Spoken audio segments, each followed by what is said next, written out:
السلام عليكم ورحمة الله وبركاته. ازيكم حبايبي، عاملين ايه؟ والنهاردة الفيديو عبارة عن نصايح في المطبخ.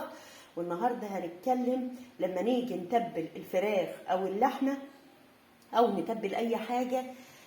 بعد ما بنضيف البهارات على الفراخ او اللحمة لازم نضيف ربع كوب زيت او معلقتين كبار زيت. ليه؟ لان الزيت هو اللي بيفتح انسجة الفراخ عشان التتبيله تدخل لجوه وتبقى الطعامه داخله جوه الانسجه، ونيجي ندوق الفراخ نلاقيها طعمه من جوه زي من بره ومن بره زي من جوه، او اللحوم.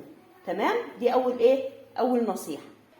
تاني نصيحه، لو فراخ بنديها علبه زبادي مع التوابل، لان الزبادي فيها انزيم وفيها مركبات بتأدي لتطرية الفراخ وتخليها لما تستوي ما تنشفش معاكي. بس كده، يا رب اكون فدتكم. ما تنسوش تدعموا لي القناه وتعملوا لي لايك وشير وسبسكرايب، والسلام عليكم ورحمه الله وبركاته.